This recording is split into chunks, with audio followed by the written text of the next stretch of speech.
Hi hello सांग मैंने नमस्कार। आज बर्तमान गाँव में अच्छी आज चार मुझे आम गाँव बहुत भल भल जिनस देखेबी। ये हूँ माँ ठाकुराणी पीठ, ये आम गाँव इष्ट देवी, ता सहित ये आमर मठ, ये आसला चौरा। चौराटा केमती है जनइबे भल लगुच कि ना।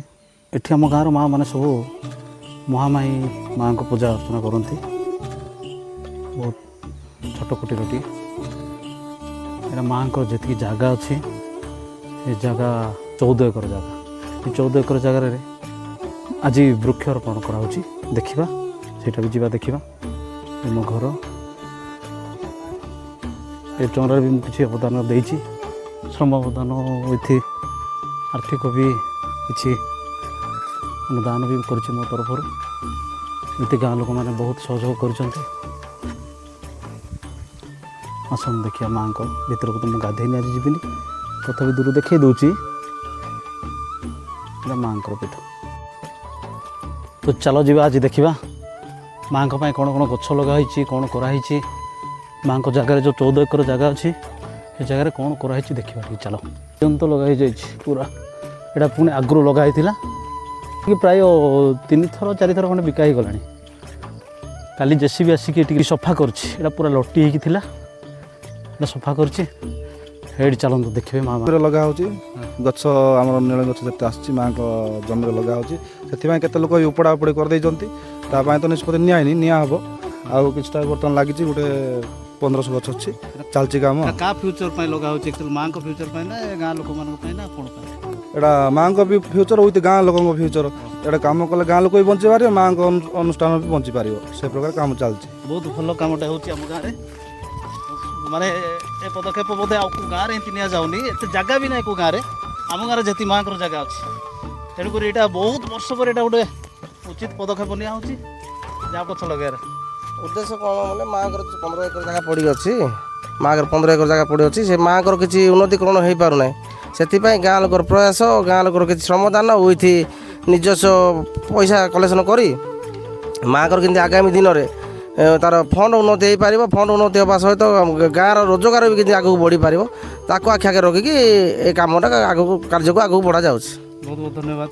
आहरी अच्छा दी पद पचारिदेवा कौन उद्देश्य नहीं कि गछ लगा गछ लगेबार उद्देश्य हूँ माँ ठाकुराणी को किसी आम उन्नति करवा जेहेतु माँ ठाकुराणी को 14 एकर चिल्ड्रा जगह सेटलमेंट पट्टा अच्छी किंतु दुर्भाग्यवशतः ये गाँव ही किसी खल प्रकृति लोक से जगह को जोर जबरदस्त माड़ी बसी खाଇବା लालसारे अच्छा खाई भी जाऊँच। आम तेणु आम ग्रामवासी समस्ते एकजुट हो किसी गछ लगेगा बोले आलोचना कलु। नीलगिरी गछ जहाँकि नीलगिरी गछ आम लगाई निजे श्रमदान आउ किसी अर्थदान दे लगे गछ है आम जहाँ भी उन्नति केते हजार गछ लगी गछ 9000 गछ लगी केते प्राय खर्च होती खर्च बर्तमान हिसाब से एवं गछ लगारे मिनिमम 1 लाख टंका पर है आ श्रमदान प्राय 200 मजूरी श्रमदान लगे। अच्छा यहाँ के आदायटा केमती हुए वर्ष को हुए ना आदाय तो 5 वर्ष पर आदाय हम बोल आशा आम तो ये आदाय करूँ आम आदाय हम बोल आशा। ये जो पुराना गछ लगी ये गछ लगी प्राय केते आदाय होता कौन से जना हाँ एठू भी किसी आदाय होता मझे 2-3 लाख टका आदाय होती प्राय 1 लाख टंका माँ को देते जी जे काम करते मत से तो बहुत 20 वर्ष तल कथा से 20 वर्ष तले किसी अल्प लोक लगे से लगे किसी माँ को देकी से माँ को किसी उन्नतिकरण जहाँ पाचेरी फाचेरी कि प्लाटफर्म सब हो कौन से अनुष्ठान किसी साहाय्य ना आमर जेहेतु आम 14 एकर जगह थी जो जो जगह को गले आमको से गोटे प्रश्न आस तुम एत बड़ जगह पड़ी कहीं यार उन्नति होनी आ तुम कौन हाथ पतौच तेणु आम निजे स्वेच्छा आम सब ये कार्य करुँ। बहुत बहुत धन्यवाद जाऊ ए उचित पदक्षेप नेबारु मु भावुची आगो को बहुत माँ को बहुत डेभलप हम कहीं आपन को तो देखली मो माँ को पीठ कि अवस्था अच्छी बोधे यहाँ आम गाँव में एत 14 एकर जगह थी ଆମ ମା ବହୁତ କଷ୍ଟରେ ଅଛନ୍ତି। ଆମେ ଦେଖିଲେ ସତରେ ଭାବିଲେ ଲୁହ ବି ଝରି ଯାଉଛି। ଦେଖନ୍ତୁ ବହୁତ ହାର୍ଡ ୱାର୍କ କରିକି ସେ ଜଣେ ଏପଟେ ଲାଗି ପଡ଼ିଛନ୍ତି, ଆଉ ବାକି ତକ ସେପଟେ 40-50 ଲାଗିଛନ୍ତି, କିନ୍ତୁ ଜଣେ ଏପଟେ ବହୁତ ପରିଶ୍ରମ କରି ଗାତ ଖୋଳିବାରେ ଲାଗିଛନ୍ତି। ଆଉ ପଚାରିବ ଯିବା ଭାଇ ଅଛନ୍ତି ଏ ବିଷୟରେ ବି ଟିକେ ମା ମାନଙ୍କୁ କାହାକୁ ପଚାରିବା ଆଉ ଯିବା। ଆଚ୍ଛା ଭଉଣୀ, ଏଇଠୁ ଏଇଟା କ'ଣ କରୁଛ ସବୁ? ଏଇଟା କ'ଣ କରାହେଉଛି ଆଉ କ'ଣ ଉଦ୍ଦେଶ୍ୟରେ ଗାଁର କ'ଣ କାମନା ପାଇଁ କରାହେଉଛି ନା ଆଉ କ'ଣ ଉଦ୍ଦେଶ୍ୟ ଅଛି ତୁମର ଟିକେ କୁହ ଏ ବିଷୟରେ? ଏଇଟା ଯେଉଁ କରାହେଉଛି, ଗଛଟା ଲଗା ହେଉଛି ଯେହେତୁ ଆମ ଗ୍ରାମବାସୀ ମାନଙ୍କର ଭଲ କାମରେ ଆସିବ, ଆଉ ଆଗକୁ ଯେଉଁଟା ଉନ୍ନତି ହେବ, ଏଇଟା ମାଆଙ୍କର ଠାକୁରାଣୀ ଜମି ଯେହେତୁ, ଆଉ ସେଥିପାଇଁ ଜାଗାଟା ଖାଲି ପଡ଼ିକି ଅଛି।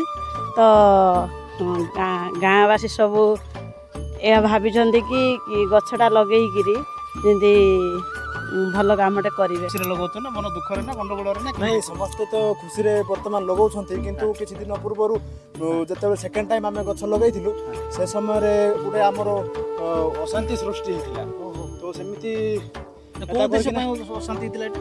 ଏଇଟା ମାନେ ପୂର୍ବରୁ ଆମର ଠାକୁରାଣୀ ମାଙ୍କର ଜମିରେ ଯେଉଁମାନେ କି ଦଖଲ କରିକିନା ଖାଉଥିଲେ ସେମାନେ ଆମକୁ ବିରୋଧ କରୁଥିଲେ ଯେ ଏ ଜମିଟା ଆମର ବୋଲି। ଆଉ ଓହୋ, ସେ ଜମିରେ ଗଛ ଗୁଡ଼ାକ ଲଗା ହଁ ଲଗେଇବାରେ ତାଙ୍କେ ବିରୋଧ କରୁଥିଲେ। ଆଜ୍ଞା।